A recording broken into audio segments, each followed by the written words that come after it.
સત્યની સાથે જનતાનો અવાજ। આપ જોઈ રહ્યા છો 24 ન્યૂઝ નેટવર્ક। તાજા સમાચાર, ઝડપી અપડેટ અને સચોટ માહિતી 24 ન્યૂઝ નેટવર્ક સમાચાર સૌથી પહેલા। વાવથરા જિલ્લામાં પ્રથમ વરસાદમાં જ નર્મદા કેનાલના રિપેરિંગ કામની પોલ ખુલી। કસ્ટમ રોડ પાસે નેસડા તરફ જતા કેનાલના પાટિયામાં ભંગાણથી ખેતરોમાં પાણી ફરી વળ્યું। ખેડૂતોમાં રોષ, નિષ્પક્ષ તપાસની માંગ।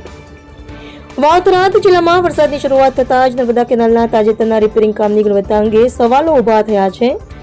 કસ્ટમ રોડ નજીક નેસડા ગામની સીમ તરફ જતી કેનાલના ફાટિયામાં ભંગાણ સર્જાતા મોટી માત્રામાં પાણી આસપાસના ખેતરોમાં ફરી વળ્યું હતું, જેના પગલે ખેડૂતોમાં રોષ જોવા મળ્યો હતો અને ઊભા પાકને નુકસાન થવાની ભીતિ વ્યક્ત કરવામાં આવી રહી છે।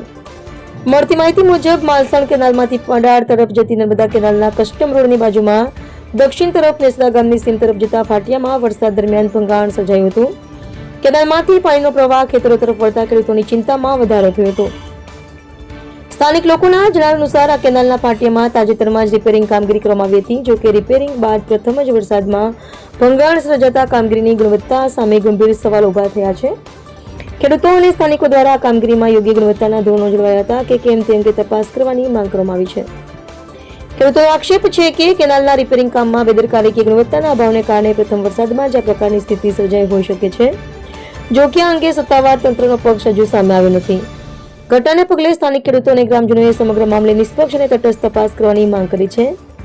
સાથે જ રિપેરિંગ કામગીરીમાં કોઈ બેદરકારી, ગેરરીતિ કે અનિયમિતતા સામે આવે તો જવાબદાર કોન્ટ્રાક્ટર તથા સંબંધિત જવાબદાર અધિકારીઓ સામે નિયમ મુજબ કડક કાર્યવાહી કરવાની માંગ પણ ઉઠી છે। ખેડૂતોનું કહેવું છે કે વરસાદની શરૂઆતમાં જ કેનાલના ફાટિયામાં ભંગાણ પડવું ગંભીર અને ચિંતાજનક બાબત છે। આગામી દિવસમાં જો ભારે વરસાદ થાય તો કેનાલના પાણીનો પ્રવાહ વધવાની શક્યતા છે, જેના કારણે આસપાસના ખેતરોમાં વધુ પાણી ફરી વળે અને ખેડૂતોનું મોટું નુકસાન થઈ શકે છે।